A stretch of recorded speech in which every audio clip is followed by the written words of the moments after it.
Are you tired of travel packing stress yet? As a neurodivergent traveler, the just in case and the maybe piles are pretty overwhelming. Let me show you a simple step-by-step method to create coordinated outfits for travel. That is perfect for carry-on and also really great if you have more luggage space available to you and you just want to use it as a base or, a place to get started. If you don't know me, I'm Lisa, and I've been traveling full-time for 2 years now as part of revamping my midlife as a late-diagnosed ADHDer.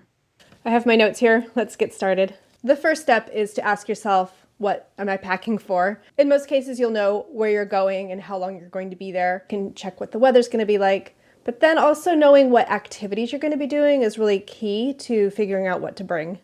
Today we're going to be packing for my 5-day trip to Europe. We're going to do some hiking. We're going to do some city exploration. We'll be home some of the time, especially if the weather's not going to cooperate. And other than that, I think we're just going to go out to dinner for a few times. Nothing that requires me to dress up, but I want to stay on the smart side of casual. There's 3 major packing methods that I'm familiar with. I like the 3-day method to visualize what I might need to bring, but I otherwise rely on the grid method or the Sudoku method. And that's the one I'm going to show you today. The grid method. Pick 3 of each clothing type, in this case tops, bottoms, and layers, and see how they mix and match. Then draw lines up, down, and across to see how things coordinate with each other. You could also do this as a 4x4 grid if you wanted to lay out all 4 types of clothing, but I like to modify this slightly. So taking the Sudoku metaphor and setting that aside, I kind of like to think of this as a sandwich. The bottom bread layer is things like shoes and outerwear, and the top bread layer are my layering pieces. The filling of the sandwich are tops and bottoms. This grid method really helps those of us with ADHD as it creates a clear visual system and reduces decision fatigue. I like to build from the bottom up.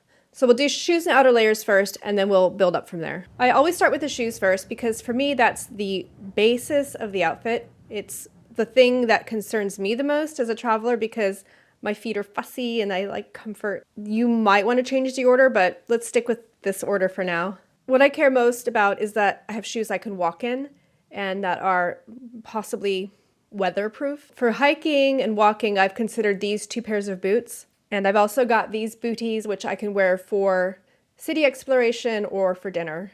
For outerwear, it's always really good to aim for clothes that are, I guess, layerable is the best way.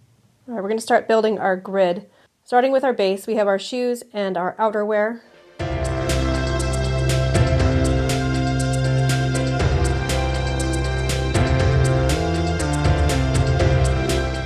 So the idea here is when you have your clothes all laid out, start trying to connect them diagonally across, down, and see if you can get things to match up. I think I'm going to swap these.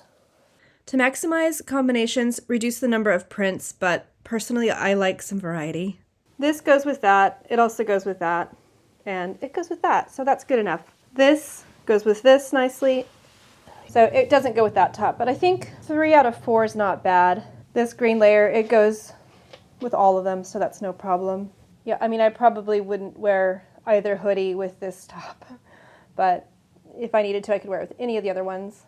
The print on these trousers is a little bit wild, I know. These trousers go with this top, and the one at the end. So, yeah, it's just this top that's not that versatile, but it's really tiny, so it's not a big deal. Well, wouldn't you know it, I spent ages putting this all together, and then I remembered I have this other top that I think is going to be a better choice. And so I'm going to swap out the rusty brown colored top, which isn't really a spring color anyway, for a neutral turtleneck. The big benefit of this one is that it's going to be warmer.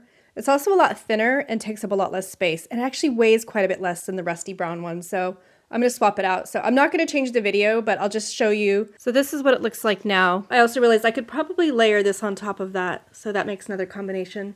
In terms of other things, under things, I'll be packing 1 for every day that I'm traveling, plus an extra.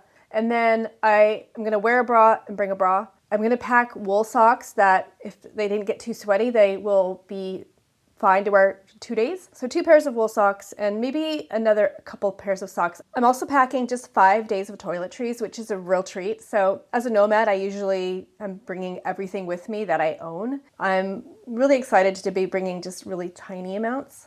My usual toiletry kit is bulky, so I'm using this slim packing cube instead, with my makeup in this tiny case. Another video you might want to watch is this one where I talk about the types of travel fabrics to choose, and I'm literally weighing these clothes and also choosing them based on comfort and breathability and how easily they dry. See you there.